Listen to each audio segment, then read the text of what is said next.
Selamat malam. Assalamualaikum warahmatullahi wabarakatuh. Waalaikumsalam warahmatullahi wabarakatuh. Salam sejahtera semuanya.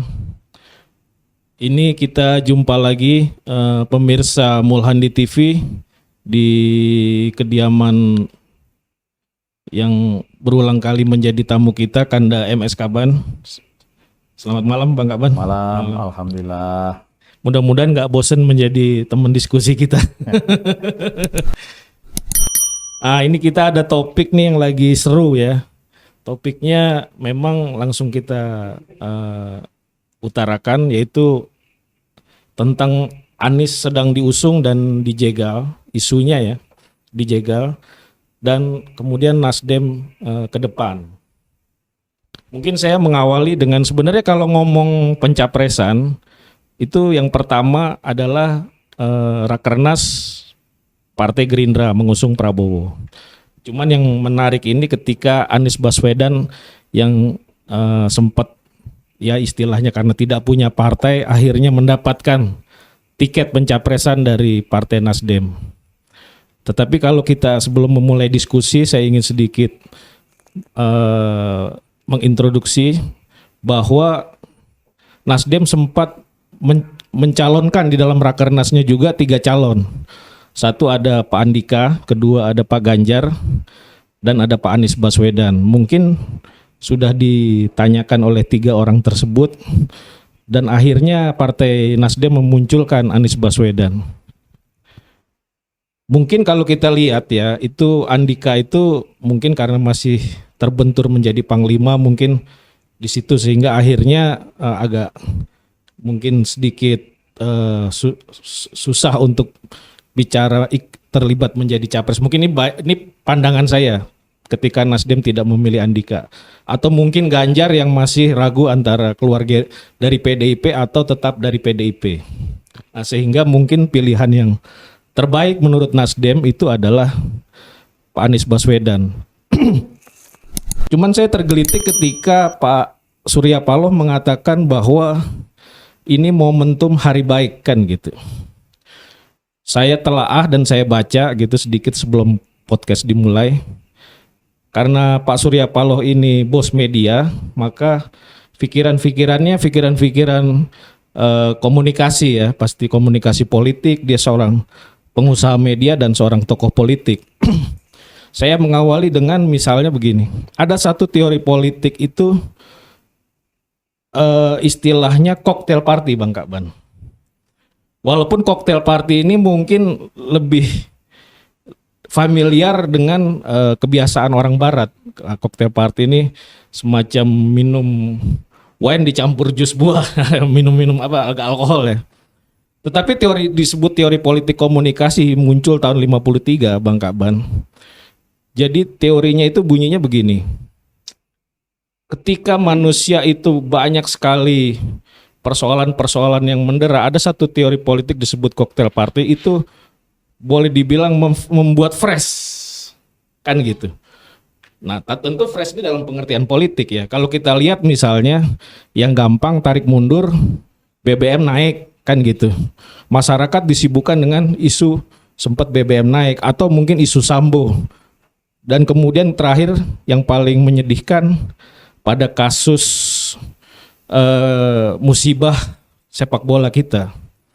Nah, cocktail party ini memfresh bahwa ini momentum yang tepat. Sebenarnya sebut momentum lah. Cocktail party itu momentum yang tepat memunculkan ini, bahwa ini ada satu kandidat yang akan istilahnya dari semua kemelut yang terjadi, mungkin banyak lagi.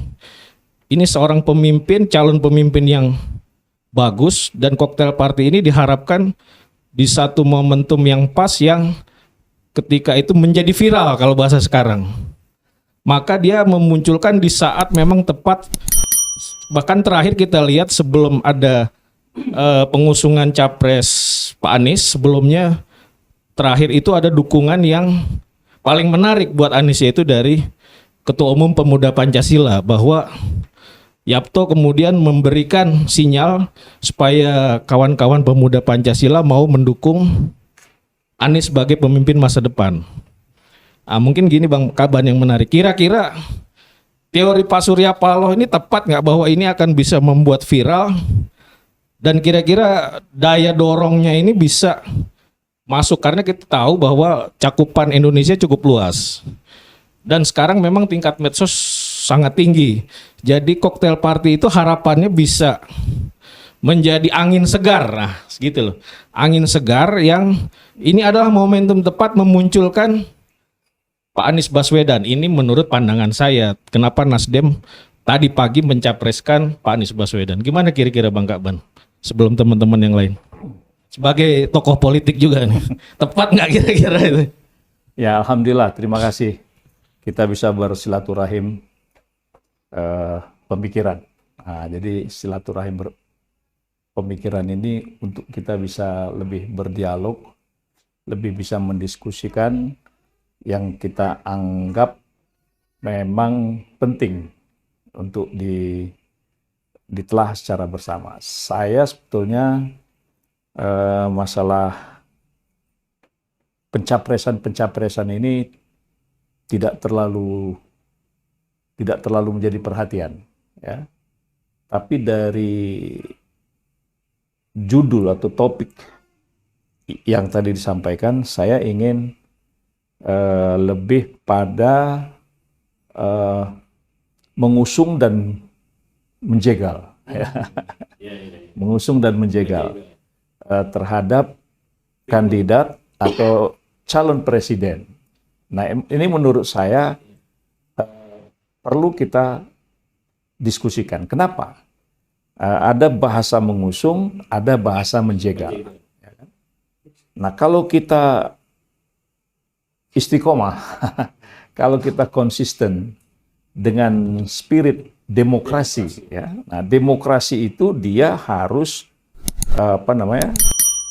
harus membuka peluang, memberikan kesempatan siapapun warga negara, ya, memberikan peluang yang seluas-luasnya siapapun kepada negara untuk bisa ikut berpartisipasi dalam konteks kebijakan-kebijakan.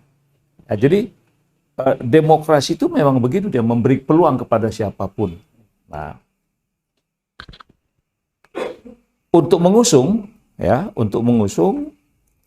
sudah ada aturan, ya, sudah ada undang-undang, ada undang-undang dasar, ada undang-undang pencalonan presiden, ya, ada undang-undang partai politik. Nah, jadi di dalam undang-undang pun sudah jelas bahwa partai politik itu mengusung, ya kan, calon presiden dan wakil presiden.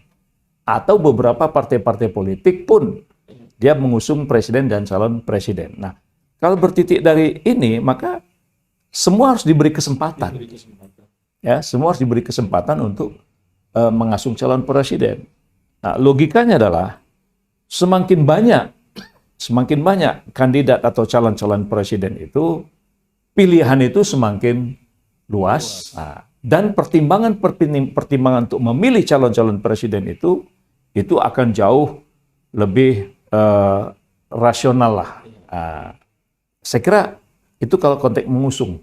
Jadi diberi kesempatan kepada siapapun partai politik untuk mengusung. Nah, walaupun dalam prakteknya kita merasakan adanya parliamentary threshold, presiden threshold, akhirnya nuansa demokrasi kita itu sudah semacam dikebiri dan kemudian hanya didominasi oleh kelompok-kelompok partai-partai politik tertentu saja, gitu kan. Nah, ini sudah mencederai lah, ya, sudah ada nuansa demokrasi yang tidak pas, gitu. Itu dari sisi itu. Nah, kemudian menjegal. Ya kayak main bola aja. Ada jegal menjegal tuh.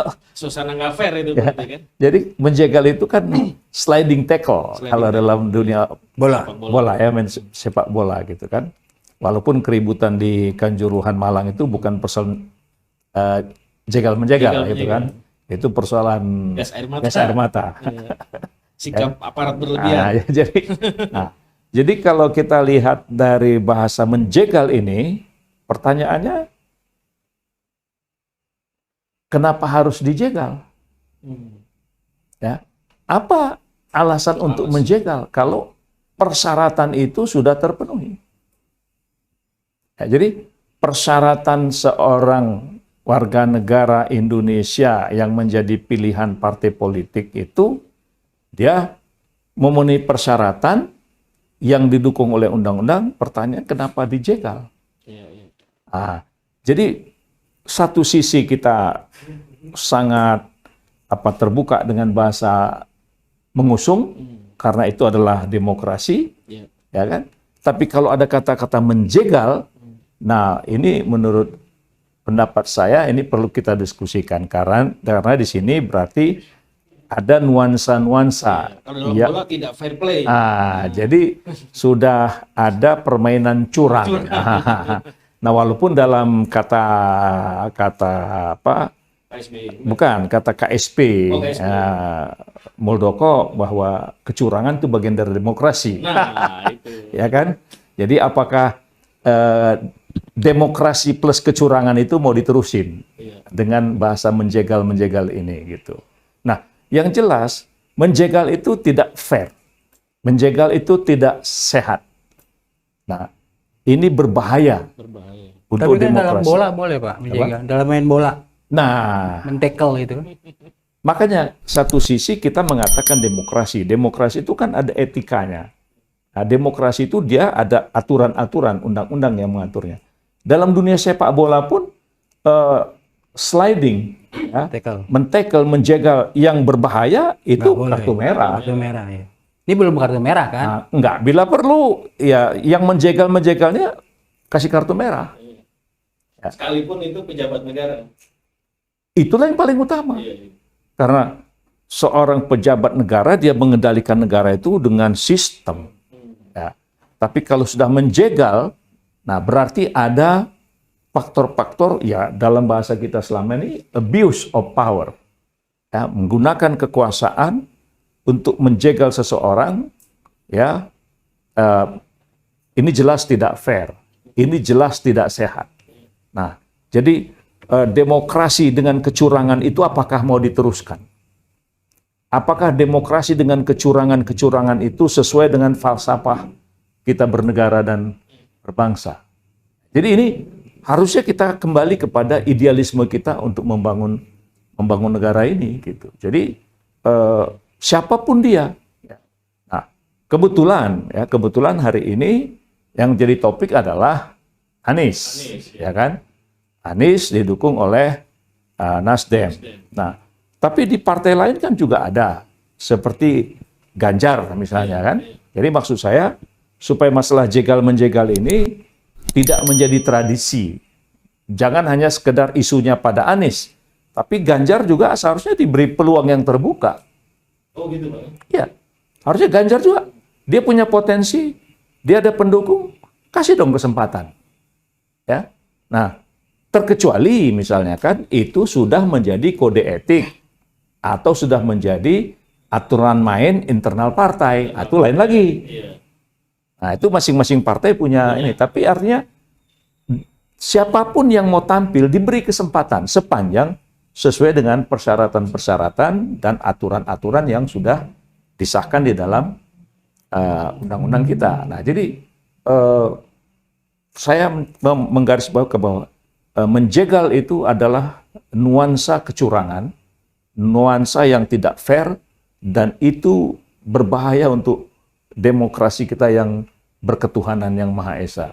Ya, karena biar bagaimanapun kita harus tetap memiliki nilai-nilai itu, nilai-nilai etika, nilai-nilai. Jangan-jangan Pak Kaman teori mengusung dan menjegal ini buatannya Pak Surya Paloh ini.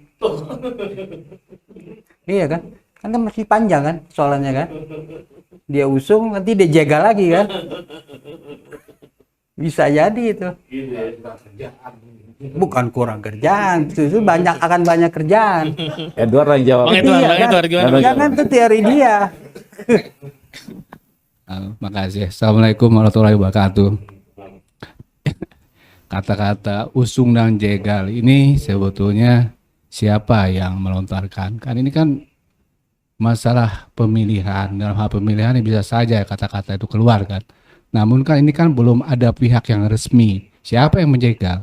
Kan tidak ada. Hari ini Surya Paloh. Enggak, Tunggu. yang jelas itu Yang jelas begini. Ini kan persoalannya karena adanya pihak tertentu yang menganggap Anies ada masalah dalam masalah Formula E kan gitu. Ya kan yang saya dengar begitu. Dalam masalah Formula E ini disinyalir beliau itu ada korupsinya kan gitu. Ya. Namun kan ini kan baru asumsi, baru apa namanya? Masih tahap penelitian. Dan penyelidikan Nasdem dulu. memilih Anies juga baru asumsi nih. Ya iya. Baru asumsi kan? Tapi Tidak kan itu asumsi sudah lagi. sudah diumumkan. Udah diumumkan tidak asumsi lagi. Tapi kan belum ada MOU segala macam, baru Tidak. satu partai. Tidak, tapi secara legitimasi politik partai itu sudah Syaratnya resmi. Anies harus melaksanakan IKN dari Surya Paloh kan? Kan syarat dia. Kalau nggak bisa dong, berarti menjegal. Iya Ya, dong. ini kan tapi persoalannya bukan yang masalah IKN. Ini Yang saya meneruskan dengar. cita-cita Pak Jokowi. Nah itu dari abang baca dari medsos. Iya, apalah dari mana? Bukan yang resmi. Iya, pokoknya Bukan yang resmi. Nah, jadi menurut jangan saya jadi alasan nanti siapa? Surya Paloh itu kan? kalau menurut analisa saya sih Pak Anies tetap bisa maju. Karena belum ada proses Kita kan hukum. ngelarang Anies maju, bukan? Ya kan? Surya Paloh ini. Nah, kalau masalah Surya Paloh nantilah kita bahas sendiri ya. Topiknya ini kan topik soal Anies. Nah, jadi menurut saya istilah menjegal ini ya suatu istilah yang biasa lah terlontar. Tapi yang penting kan bukti hukumnya saja. Apakah ada beliau ini ada cacat hukum? Secara hukum. Kalau memang ada ya tidak perlu dijegal juga. Mungkin orang tidak akan memilih beliau kan gitu kan. Nah, tapi kalau sampai Nasdem berani memajukan Anies sebagai calonnya, tentu juga karena Nasdem yakin Pak Anies ini bersih gitu. Tapi ada laporan investigasi Tempo mengatakan membongkar lah bahwa ada kecenderungan ketua KPK ingin melakukan tindakan hukum. Ya tentu saja itu kan analisa kan, tapi kan yang penting kan asumsi itu kan, yang penting kan bukti, fakta-fakta bukti saksinya kan belum ada, ya tapi belum ada kan. Jadi karena belum ada ini kan sifatnya masih belum pasti. Ya dan sisi lain mungkin ya yang mengusung Anies punya bukti-bukti kuat juga, punya bukti-bukti kuat bahwa Pak Anies ini bersih, sehingga yakin. Saya menginterupsi ini ya barangkali. Ya, ya. Apa yang dikatakan Edward ini itu masalah menjadi jelas bahwa mengusung dan menjegal ini konteksnya Anies karena ada, ya kan? Ada nuansa Nuansa. bahwa Anies itu oleh institusi KPK kemudian ada kasus semacam Formula E, kan itu kan. Nah, ini menarik menurut saya. Ya, menariknya apa? Karena kalau bicara kerugian negara itu harus Badan Pemeriksa Keuangan. Yang lebih berhak.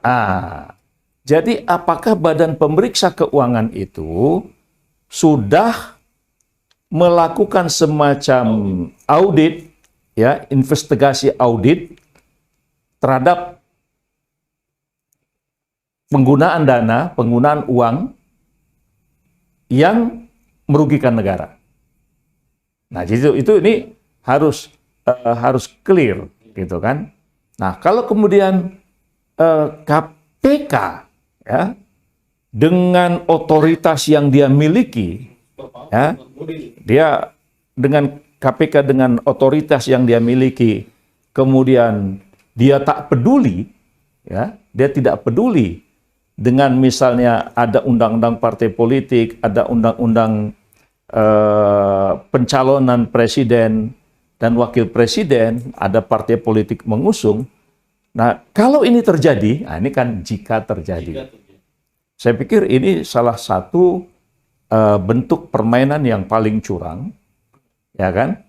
Satu sisi memang KPK institusi yang punya otoritas untuk itu, ada undang-undang yang mengatur untuk itu. Tapi kalau misalnya, ya kan, persyaratan kerugian negara itu tidak di-endorse, tidak ada hasil audit dari BPK, tapi dipaksakan oleh KPK, barangkali ini salah satu bentuk permainan yang menurut saya eh, sangat culas. Ya. Tapi belum jelas sih siapa yang bermain, Pak ya. Kenapa? Siapa yang bermain belum jelas kan? Nah, kalau dilihat dari sisi itu, yang mengesahkan ketua KPK itu kan presiden. Iya, iya. Ya makanya belum jelas siapa-siapa aja gitu kan. Kan presiden yang Ya, mengesahkan, oke. Ya. gitu kan. Nah, jadi Bung Edward, ya perlu dipertajam. Jadi kalau saya melihat kalau memang itu terjadi, barangkali ini akan menjadi berita dunia. Oh, berita dunia enggak? Berarti berita dunia. Dunia dalam berita. Udah kayak sepak bola. Ini berita dunia. Udah kayak sepak bola ini malah. Beritanya Sama saja dengan ketika kan apa berisi musibah besar, tragedi besar yang terjadi dalam sejarah persepak bolaan Indonesia sejak Indonesia merdeka, sejak Indonesia ini ada. Saya kira peristiwa Kanjuruhan Malang ini itu menyedihkan. sangat, Super. ya kita, ya hati kita tuh susah menerimanya. Dan itu menjadi berita dunia. Nah, jadi kalau kasus penjegalan ini juga KPK sebagai institusi ya legitimasi untuk misalnya mengganjal, wah ini betul-betul berita dunia. Dan ya mungkin para pendukung-pendukung yang bersimpati terhadap Anies itu akan marah, dan itu akan beresiko terhadap KPK ke depan karena dia menjadi alat kekuasaan, ya, menjadi alat kekuasaan. Nah ini saya pikir yang dikatakan Edward tadi kaitannya dengan Formula E itu kalau dikaitkan dengan ya yakin sayang, karena kita tetap berharap ada institusi yang betul-betul kuat untuk memberantas KPK. Tapi kalau KPK dengan ada pesan seperti ini, ya kan, memaksakan diri, awak jadi ingat dulu waktu zaman mahasiswa mau naik jadi ketua cabang, karena kita mau naik diperiksa polisi kita. Waduh, gitu Bang, sampai begitu ya. Ya, itu ngalamin dulu, ya kan? Karena nama kita masuk dalam konstelasi mau naik sebagai ketua umum cabang, ya kan kita dianggap aliran garis keras, ya selama berapa hari itu diperiksa polisi. Nah, yang menarik, sudah beberapa hari diperiksa polisi, ketika ditanya bagaimana hasil konferensi cabang Jakarta, ternyata yang terpilih adalah Julpan Jetbelin dan pemeriksaan berhenti itu. Jadi Asal jangan Pak MS Kaban. Gitu. asal jangan MS Kaban yang maju. Nah, ini kan kok setback jadi cerita tahun 80-an. Ini apa nih? Ya. Ketua Umum HMI cabang gitu. Cabang tuh, gitu kan. Jadi Bung Edward, kalau misalnya Formula E itu oleh KPK dijadikan sebagai alat untuk menjegal Anies, wah itu statusnya demokrasi kita itu udah seperti tahun 80, ya. Itu kelakuan permainan ormas. Masa ngurus negara gayanya gaya ormas? Tapi kan di sisi lain kan begini juga, calon itu kan memang juga harus bersih dari sisi hukum kan. Sebaiknya memang harus begitu kan, memang harus begitu. Jadi tidak ada kasus pidana ataupun kasus-kasus lainnya. Nah, demikian kalau yang dinyatakan Pak Kaban itu benar juga. Kalau Pak KPK sudah menjadikan alat untuk menentukan lolos tidaknya seorang calon, yaitu, tetapi di sisi lain kita butuh calon yang bersih. Nah ini jadi masalah politik dan masalah hukum. Nah, mana yang harus dipegang? Secara politik mungkin dia memang mendapat dukungan, tapi secara hukum ternyata meskipun belum dalam proses pengadilan, tetapi sudah ada bukti-bukti kuat yang bersangkutan misalkan. Ini bukan bicara Anies lagi Pak ya, tapi bicara secara umum gitu. Tapi yang bersangkutan tuh sudah ada bukti-bukti yang kuat, gitu. Tapi diundur-undur supaya tidak masuk ke pengadilan, gitu kan? Itu juga kan tidak boleh macam itu. Nah, apakah hal-hal semacam ini akan menjadi presiden ke depan gitu? Nah, ini saya belum tahu juga nih. Mungkin yang lain punya analisis yang lain. Ya, lawyer. Lawyer. Silakan Pak Ido. Assalamualaikum warahmatullahi wabarakatuh. Oke, Pertama-tama saya mau mengucapkan duka cita terhadap tragedi Kanjuruhan Malang. Sebagai Pencinta sepak bola. Bencana ya. Lebih tepatnya mungkin bencana kemanusiaan di lapangan sepak bola gitu. Karena yang dilihat sekarang orang bukan pertarungan antara fans lagi, ya kan? Orang Indonesia ini sekarang senang menjadi penyidik semua, menjadi observer semua. Dia cari motifnya. Itu sebenarnya edukasi, pembelajaran yang menarik bahwasannya rakyat kita udah makin pintar-pintar. Sangat luar biasa pintarnya. Bagaimana kalau ada ambil contoh determinasi opini yang diberikan netizen itu jauh lebih punya impact yang bisa mempengaruhi gitu ya aparat-aparat penegak hukum maupun aparat-aparat pemerintahan. Dan saya sangat percaya Jokowi maupun si Mahfud MD memberikan statement mengenai kasus Brigadir Joshua itu juga mungkin mempertimbangkan aspek netizen yang bersuara. Saya pikir itu menjadi satu landasan berpikir tema yang mau kita angkat hari ini. Baik, saya masuk ke tema sekarang. Ini judulnya diusung dan dijegal ya. Oke, baik. Kalau kita ambil analogi ya, pemain sepak bola nih. Diusung karena mungkin Anies ini gitu ya. Anies Baswedan. Saya sering banget ya ngikutin medsos di TikTok dan di mana Instagram atau di Facebook atau di Twitter gitu. Anies ini memang selalu leading nih kayaknya untuk polling. Dalam polling yang saya selalu dapati gitu ya, Anies ini selalu leading. Leadingnya pun mungkin 80%, 70%. Terakhir TV One ya. Kemarin polling sampai 70% gitu.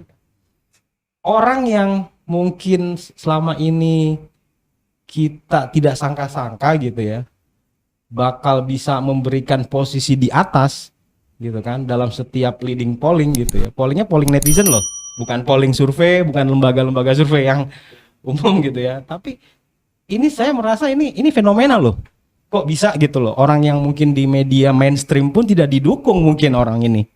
Setuju nggak kalau Anies Baswedan ini kurang didukung oleh mainstream? Ya, cuman gini toh. Oke. Jangan sampai juga demokrasi kita ini belum dilakukan pemilihan, kandidatnya udah menang. Ya, saya mau melangkah ke situ mungkin. Jadi Ya. ini kita anukan juga Baik, gitu kan. baik. Karena jangan sampai pemilu itu, nah ini nih sedikit karena suasana masih sedang mulai hangat. Ya. Jangan sampai nanti hasil pemilu itu adalah dalam rangka membenarkan hasil polling. Ya, baik. Nah, itu. Baik, maksudnya sebagai sebuah determinasi opini. Jadi mungkin kegelisahan rakyat Indonesia yang terhadap respon survei-survei ini yang selalu malah yang membuat sebuah kayak semacam polemik itu lembaga survei sendiri rata-rata. Nah, krisis kepercayaan terhadap lembaga survei mungkin itu juga perlu menjadi catatan sendiri, ya kan? Kita pertanyakan lagi tadi kejujuran intelektual, ya kan? Kejujuran akademis, kejujuran cendekiawan dan kejujuran semua orang pintar di negara ini kita pertanyakan. Dengan fenomena Anies ini muncul, gitu ya. Ini saya melihatnya sebagai membangun ironi, Pak Kaban. Ada ironi yang dibangun secara serta-merta gitu ya. Contoh, Anies itu dulu waktu terpilih jadi gubernur atau calon gubernur, dikhawatirkan Jakarta akan ada khilafah melebar. Radikalisme akan meningkat. Oke, itu fakta ya. Saya juga tidak pendukung Anies waktu itu. Boleh dicoba Sekarang cek. bro, Ntar dulu, sebentar, saya selesaikan dulu. Saya coba berposisi kepada fakta ya, karena mungkin saya dituntut untuk menceritakan fakta. Fakta menyangkal itu semua. Ternyata Jakarta toleran juga terhadap, tak ada gereja satupun yang dibakar gitu, tidak ada konflik antar agama gitu. Ya waktu dituduhkan oleh Akan seperti Suriah lah. iya ya kan, ternyata dengan kemenangan Anies rupanya damai-damai aja tuh semua suku agama gitu ya, suku dan agama aman-aman aja gitu, nggak ada sebuah kejadian yang sangat terjadi gitu ya, dituduhkan sebelum-sebelumnya. Nah ini saya melihat ada sebuah pergeseran paradigma orang memandang sebuah tokoh di bangsa ini. Jadi masyarakat itu sekarang udah nggak bisa lagi dihidangkan berita black campaign. Mereka akan menjadi observer, menjadi peneliti-peneliti dengan menghubungkan atau mendapatkan informasi yang beredar di seluruh media sosial. Akhirnya Apa mereka menurut Pak Ridho, Sebentar. Anies sudah jadi Sebentar. sudah jadi calon presiden. Sebentar, Enggak, jawab dulu. Sebentar, saya Oh, selesaikan sebentar. dulu. Oke. Nah, agar sampai nih ke fakta itu gitu. Jadi saya melihat ini ada sebuah fenomena baru dan itu harus diakui faktanya. Baik, mengenai penjagalan yang tadi diangkat oleh moderator ya. Ya. Saya melihatnya begini. Betul, saya setuju dengan Bang Kaban. Harus ada lembaga institusional yang mewakili pemerintah dalam memeriksa Ini atau lembaga membuktikan. independen lagi nih dibangun nih. Karena apa? Ya semua orang kalau berasumsi masyarakat juga udah nggak peduli kok. Maaf ya, untuk misalnya KPK. Apakah KPK hari ini mendapat legitimasi? Apakah misalkan diumumkan Anies bakal dijadikan tersangka, misal ya.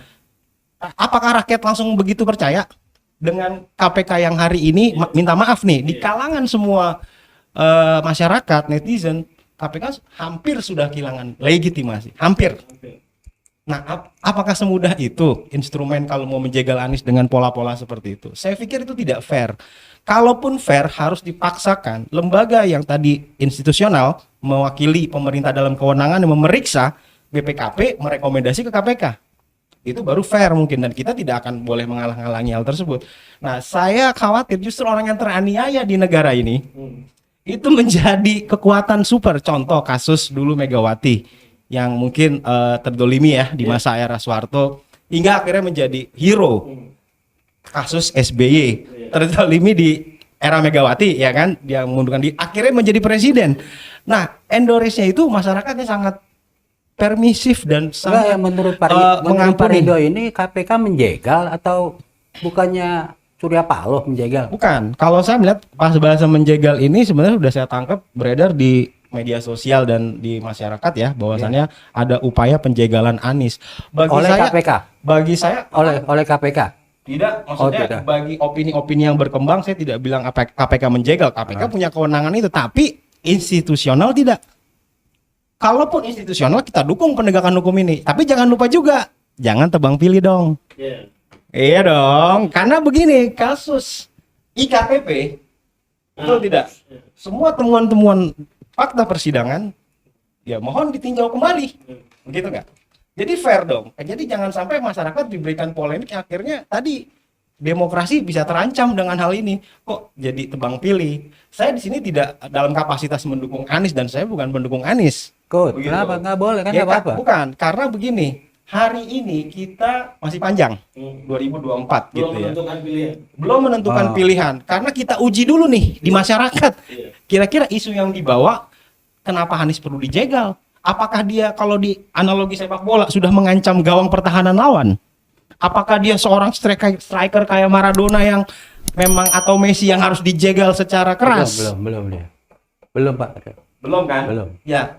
Jadi kenapa mesti khawatir dengan fenomena Anies gitu loh? Bukan Justru Anies, itu fenomena Anies ini didramatisir oleh Surya Paloh untuk nakut-nakutin Megawati. gitu ya. Kalau bagi saya mah begini Ini kalau bagi saya, Oke. nakut-nakutin Megawati. biarin aja. Iya, Kalau emang Surya Paloh udah keluar dari Jokowi. Oke. Cuma catatan saya sebegini ya, mau siapapun Anies didukung, maupun kita sendiri nih hari ini mendukung, maupun siapalah yang mendukung. Hari ini Anies bagi saya, dia sudah membuktikan lawan-lawan politiknya yang selalu 5 tahun periode dia menjabat itu terbantahkan. Karena dulu isunya khilafah loh. Radikalisme. Yang bakal terjadi, ternyata kan Anies enggak. itu kan belum capres Pak, masih ada Prabowo.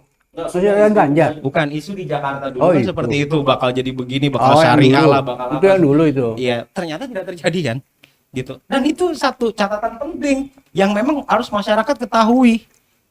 Dan itu harus diakui, Anies sebagai pilihan mungkin orang-orang sebagian. Coba mau bantah nggak faktanya radikalisme terjadi di Jakarta? Mau bantah nggak Jakarta itu marak tentang fenomena khilafah? Egi Bagi saya 212 aja. gereja nggak boleh, mau dibubarin. Ya itu Egi biarin saja. Egi bukan Anies. Kita bicara Anies hari ini. Murid Gitu loh. gurunya Anies loh. Kenapa? Egi itu gurunya Anies. Saya nggak tahu kalau gurunya Anies. Ya saya kasih tahu. Cuma prinsipnya begini, kalau kembali lagi, Saya kalau tahu. baik, saya coba akhiri sesi pertama saya ini. Intinya siapapun calon, siapapun lawan, Indonesia itu masyarakat yang sangat permisif dan sangat pengampun. Semakin Itu dia iya, itu iya. Kalau sebentar. Itu iya. Sebentar Pak Mulhadi, saya selesaikan dulu. Biar delivered nih sampai Iya, ini kan buat masyarakat juga nih. Iya. Indonesia itu masyarakat pengampun, masyarakat yang sangat gampang sentuh hatinya gitu ya. Itu justru kalau saya balik itu jadi kekuatan Anies sendiri loh. Dan lawan-lawan lain akan tertinggal jauh oleh Anies. Mungkin sesi pertama itu dulu. Iya, mungkin tambahan sedikitnya gini ya. Ada lanjutannya tadi, Anies diusung, Anies dijegal. Nah, kira-kira Nasdem akan memiliki dampak apa dengan pengusungan Anies kan gitu sebelum topik terakhir. Nah, cocktail party itu memang saya balik lagi ya. Itu tujuannya memang satu teori, ya kan? Karena gini, semua orang tahu bahwa misalnya Nasdem bagian dari masa lalu koalisi bersama Jokowi, bukan berarti dia sekarang udah keluar, Bang. Belum. Bang Mul, Belum. Nah, cuman dia sudah berpikir untuk 2024 dia harus mengambil ceruk pasar yang lebih luas. Maka teori cocktail party itu dia bisa ibaratnya itu menembus ke segala sisi. Artinya situasi yang terjadi, ini jawabannya adalah pencapresan Pak Anies dulu di dalam situasi yang sedang kemelut, banyak sekali persoalan. Kira-kira walaupun ini Pak Kaban ini sebagai aktivis bukan partai Nasdem, kira-kira pandangan Pak Kaban Nggak, ini udah, dari sebagai dulu. Itu aja. oh gitu. Pak Mulhadi dulu, budayawan kita. Pak Mul nih mungkin kira-kira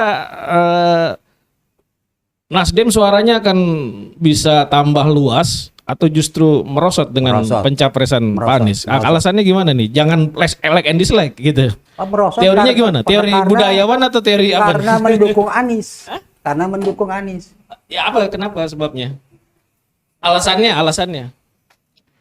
Ya Anies dia kan udah pas di polling itu kan dia turun. Kok turun? Turun. Di? Waktu habis rakernas itu turun. Apa SRMC itu turun dari ratingnya. Tapi kan Setelah Rakernas. SC Iya. turun langsung. Turun di bawah 4. waktu suaranya ada di antara 3 kandidat gitu ya. Ada SMRC. Turun. artinya pandangan Abang dari situ Iya. gitu ya. Tapi kan itu kan berubah-berubah. Nah, misalnya kayak CSIS itu kan justru mengatakan bahwa Anies Bukan ini tertinggi. Nasdem, ini ngomongin Oh Nasdem iya, turun Nasdem. apa enggak? Oh, Bukan Nasdemnya. Nasdemnya. Heeh. Kira-kira Bang Edward gimana? Setuju nggak tuh? Nah, ini kan ngobrol tambahan lah kira-kira kan. Ya, makasih Bapak moderator. Ya, mengenai tadi turunnya Nasdem atau tidak, bukan di situ kuncinya menurut saya ya. Begini aja, capres itu kan harus didukung, ada persyaratannya, ada jumlah berapa suaranya, ya toh. Nah ini dengan pencalonan oleh Nasdem, sebetulnya Nasdem menurut saya udah merupakan langkah yang strategis ke depan, karena dia udah melihat daripada calon-calon yang mungkin tampil, Anies termasuk yang juga kuat gitu dari segi elektabilitasnya ya. Jadi menurut saya yang ke depan yang penting bagi Nasdem, bagaimana Nasdem itu bisa merangkul partai yang lain, atau seperti partai yang saya dengar seperti PKS, Demokrat atau partai yang lain, itu juga turut mendukung untuk mengusung Anies sebagai capres menurut saya. Dan ini kemungkinan menurut saya mungkin bisa terjadi menurut saya ya. Karena apa? Karena dari sisi tampilan Anies selama menjadi gubernur itu betul disampaikan bahwa tidak terjadi hal-hal yang sifatnya sara. Jarang gitu di Jakarta terjadi masalah sara, dan hal-hal ini merupakan suatu poin bagi Anies.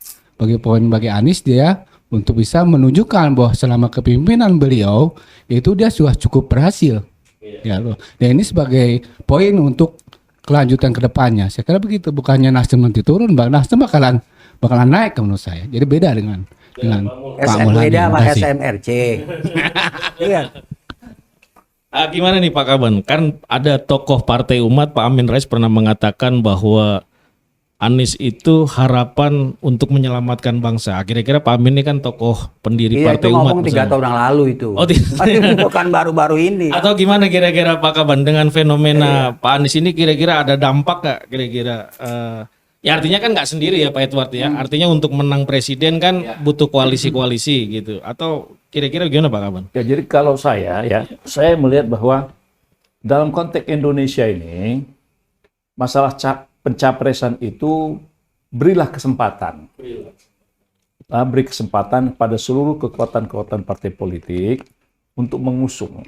Karena kita itu memerlukan pemimpin. Ya, memerlukan pemimpin, memerlukan presiden, memerlukan kepala negara, kepala pemerintahan yang didukung oleh rakyat. Nah, jadi penjagalan-penjagalan itu nanti akan menghasilkan calon-calon presiden yang mungkin kapasitasnya rendah, tingkat daya panggilnya lemah. Tapi kalau semua diberi kesempatan, masyarakat, rakyat itu punya pilihan yang betul-betul sesuai dengan apa yang diharapkan dengan tampilnya seorang pemimpin. Nah, jadi apa yang dilakukan oleh katakanlah ketua Nasdem, Surya Paloh, dia lebih awal mendeklar calon presiden.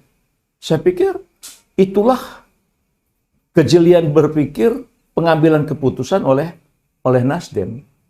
Pasti dia sudah punya pertimbangan-pertimbangan yang memiliki tingkat akurasi terhadap keputusan. Ini kan pengambilan keputusan. Jadi artinya Sudah digodok. Nasdem kita panggillah Bang Surya Paloh, dia menunjukkan kapasitas leadership-nya yang dia tunjukkan kepada publik Indonesia. Kami dalam situasi seperti ini untuk mengatasi Indonesia ini. Nah, ini tokohnya gitu kan. Nah, walaupun tadi disinggung-singgung Pak Amin dan sebagainya, ya kita kalau di Partai Umat belum masuk ke bab itu ya, karena memang kita sebagai partai politik yang baru mau ikut pemilihan umum. Nah, jadi apa yang disampaikan oleh Bung Edward dan apa yang direspon oleh Saudara Mulhadi dalam hal masalah apa yang dilakukan oleh Nasdem, ya disitulah kecepatan pengambilan keputusan. Supaya apa? Publik pendukung tidak ragu-ragu. Ya, tidak ragu-ragu. Nah, itu saya pikir sebuah langkah gitu. Makanya saya berharap, ya kan, presiden itu jangan ikut campur, gitu. Jadi presiden itu jangan ikut campur mengendorse orang mau jadi presiden. Biarkan mengalir gitu. Biarkan aja partai-partai politik itu. Jadi rasanya agak aneh sebuah negara demokrasi, ya. Coba, pernah nggak itu calon presiden dari Partai Republik yang ada di Amerika, dia minta izin, minta endorse dari presiden yang sedang berkuasa? Nah, coba pikirkan itu. Jadi, presiden ya sudah, dia sebagai kepala negara mengayomi semua partai politik. Saya jadi tergelitik bertanya nih Bang, mohon maaf nih. Ada isu presiden yang sekarang mau jadi cawapres, itu secara demokrasi bagus ya itu Bang. Walaupun sorry itu keluar konteks. Jadi saya ingin mengatakan tadi bahwa kalau presiden itu ikut campur mengendorse si A si B, dia restui jadi presiden, itu bagian juga dalam bahasa penjegalan. Oh. Ya, itu juga bahasa penjegalan. Bahasa penjegalan. Karena apa? Jelas tuh netizen. Ya, Bahasa karena apa? penjegalan. Karena si A mau jadi presiden, saya tidak endorse. Iya, iya. Pak Kaban, ini partai-partai yang ada sekarang ini tidak akan memunculkan capresnya sebelum Bu Mega nentuin calonnya. Dia nunggu.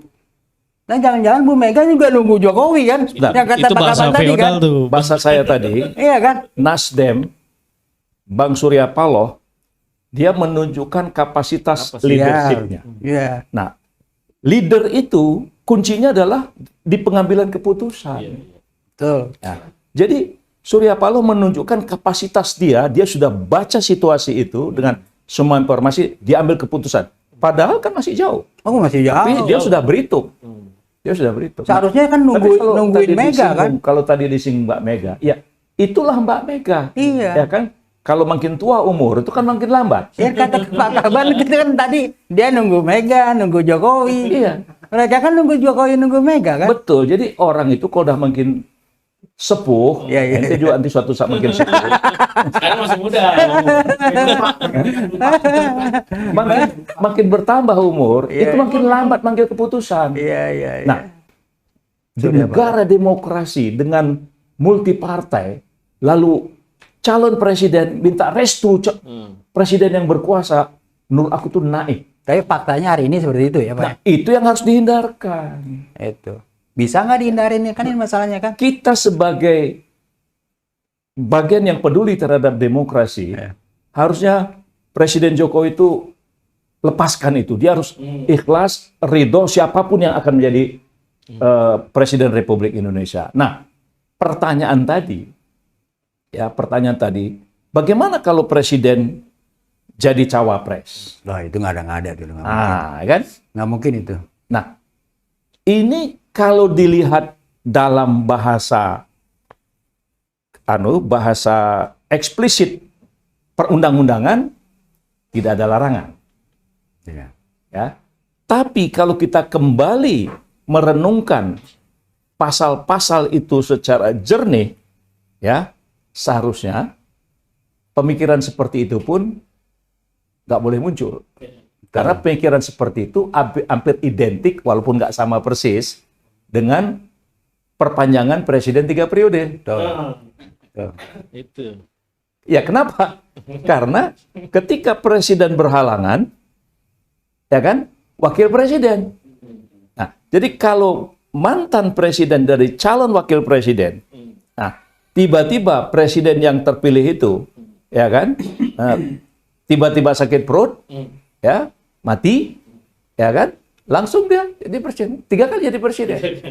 Nah, ini kan Andai.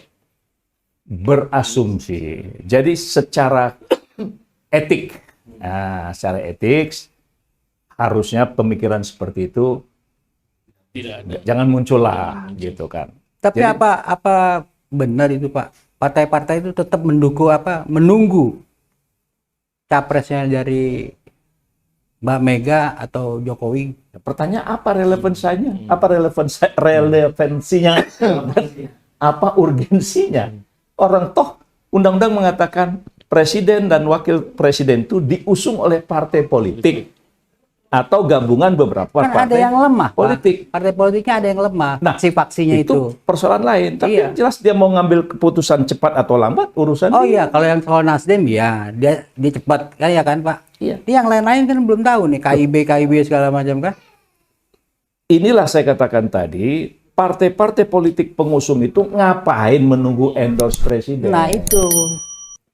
Tapi itu kan bisa terjadi ya. Apa? Menunggu itu kan. Ini yang harus kita bangun satu tradisi di Indonesia, ya kan? Karena ini sudah diatur oleh undang-undang, ngapain ada endorse seperti itu? Bisa nanti kita berpersepsi bahwa kemenangan seorang presiden itu jadi presiden karena ada campur tangan Iya. presiden yang ada. Ini juga nggak sehat untuk demokrasi. Bisa Ganjar nunggu Jokowi misalnya. Jadi nggak sehat, demokrasi Nggak kita sehat. nggak sehat. Iya. Kasihan Ganjarnya. Udah semakin- Kasihan Ganjarnya kan. Presiden itu Keluar kan topik, dua Pak. hal, ya. presiden itu kan sebagai kepala pemerintahan, sebagai kepala negara. Nah, harusnya dia memposisikan diri bahwa siapapun calon presiden silahkan. Silakan ya. Nah, contoh ya, pada waktu itu misalnya Pak SBY jadi presiden, datang ketua-ketua partai politik apa segala macam, ya dia menunjukkan negarawan. Ini negarawan. Jadi itu yang kita butuhkan di Indonesia ini gitu. Jadi supaya nuansa bahasa jegal tadi itu tidak muncul ke permukaan. Iya. Jadi banyak yang main jegal-jegalan Pak ya. Tapi nggak tahu siapa aja kan gitu. nah di tengah kita ini ada Apa mungkin nggak Demokrat udah, Bang. Demokrat menjegal juga ini kan? Iya, tadi Menjegal dulu, Bang. Nasdem kan? Iya, iya. Di tengah kita ini ada seorang milenial. Ya tadi Bang Rido nih memang Cerdas. lawyer ya kan. Cuman Ya, kali ini lawyer. jangan keluarkan lawyer ya. Kira-kira secara milenial Bung Rido, Milih siapa? kira-kira tokoh Anies Baswedan ini dan Nasdem ini nyentuh nggak di hati milenial atau di bawah Anda generasi Y atau Z? Mungkin pendapatnya kira-kira? Menarik ini. Iya. Udah mulai menarik ya. Jadi sebenarnya begini, kalau saya sih melihat, kita boleh jawab deh. Kalau enggak dalam hati aja. Apakah pemerintahan ini berhasil? Saya tanya netizen deh. Apakah pemerintahan Jokowi yang hampir 2 periode ini berhasil? Pasti netizen punya jawaban.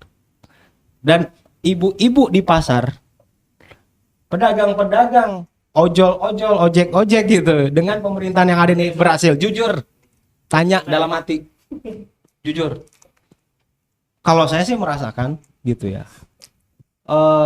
Sebagai warga negara pembayar pajak yang rutin, saya tidak mendapatkan hak saya itu untuk apa namanya hidup yang harusnya tidak seperti ini, keadaan seperti ini gitu loh. Berarti Surya Paloh Ntar dulu, sebentar. termasuk teraniaya sama Sebentar, Jokowi dong? sebentar, saya masuk ke situ nanti. Jangan potong dulu. Teraniaya Sebentar. ya? Saya ini mau sampaikan kan, Iya. saya kan, karena kita kan ditonton oleh jutaan Dunia, pasang mata, mudah-mudahan dunia. gitu ya.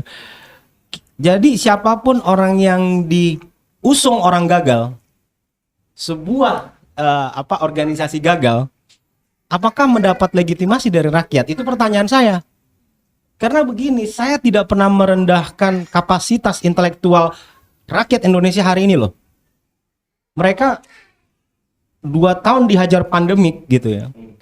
Mereka diilhami cara berpikir pintar dan bertahan hidup yang lebih baik.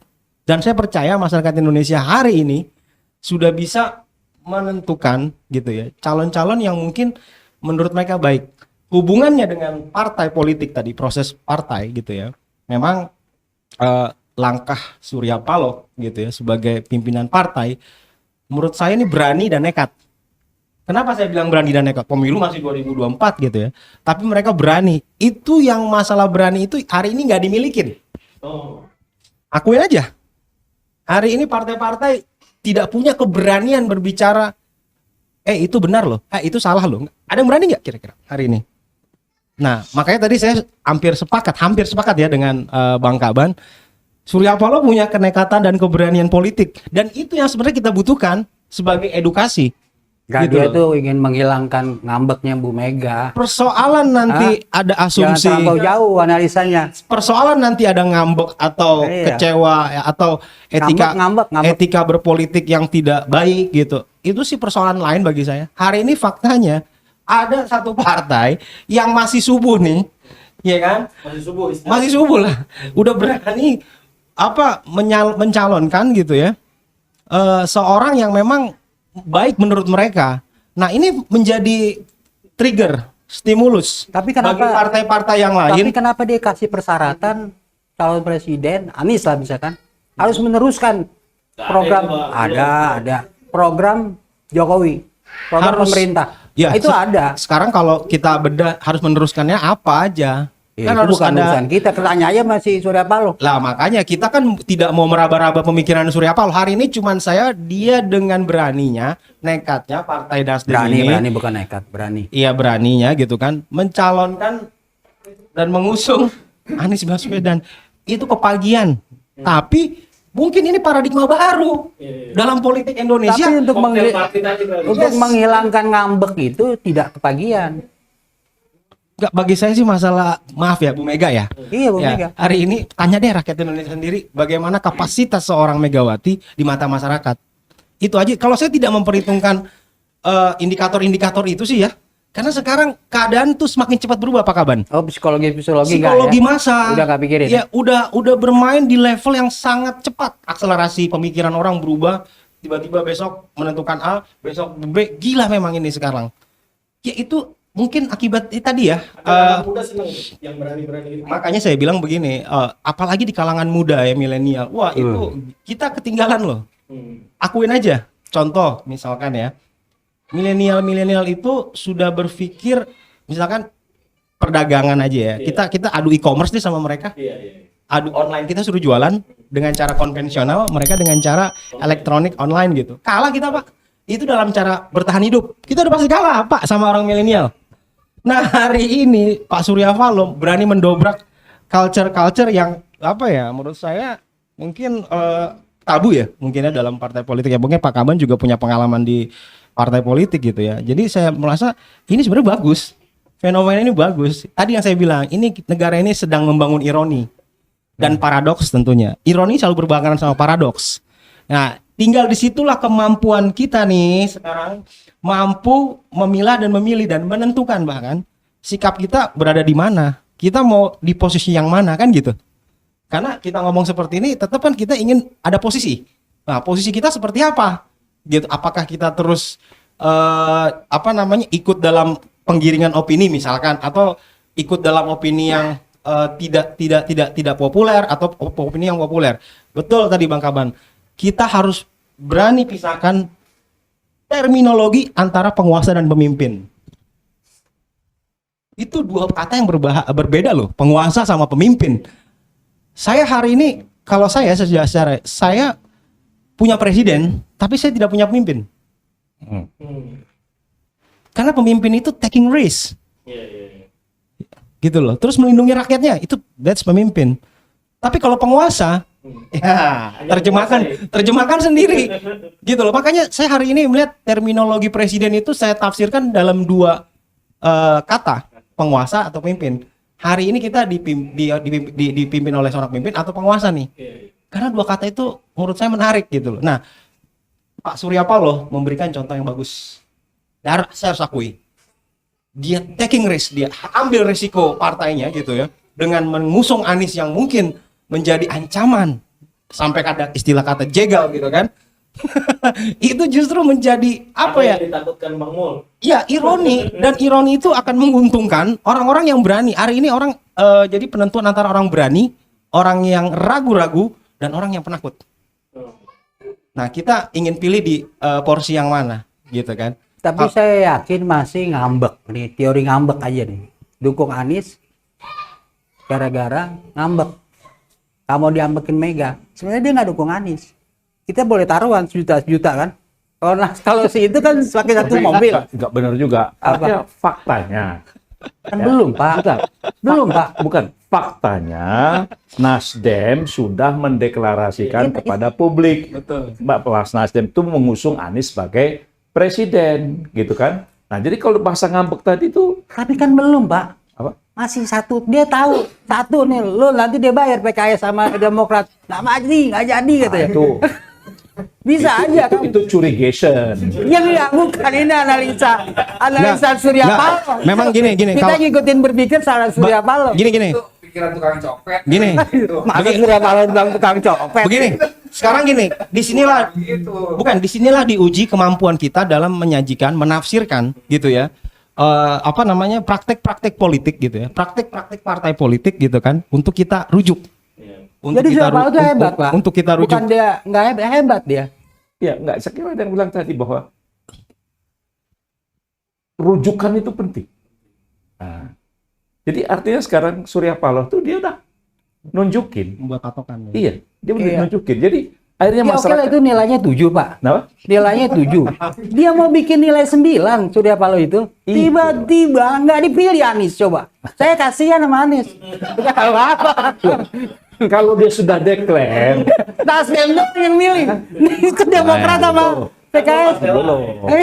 Kan ini masih berproses. Masih berproses kan. Ingat Bang Mul, Tapi dia sudah declare. Enggak, saya kasih semangat ngurus ini yang tim sukses Anies. Enggak, ingat dulu waktu Jokowi Ahok, ingat nggak?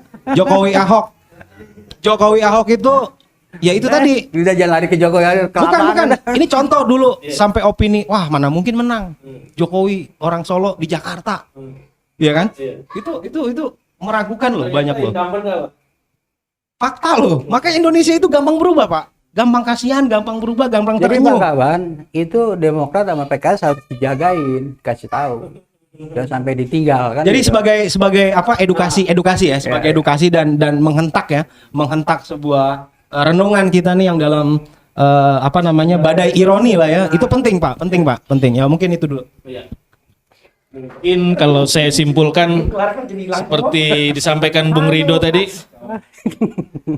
mungkin Pak Surya Paloh terinspirasi dari kata-kata Sultan Syahrir, Sudah tamat. sesuatu yang tidak berani dipertaruhkan tidak akan bisa dimenangkan. Jadi dia berani ya. Apa Hafiz apa namanya Parabellum Civis Parabellum. Parabellum. Pakem Macam Parabellum. Iya.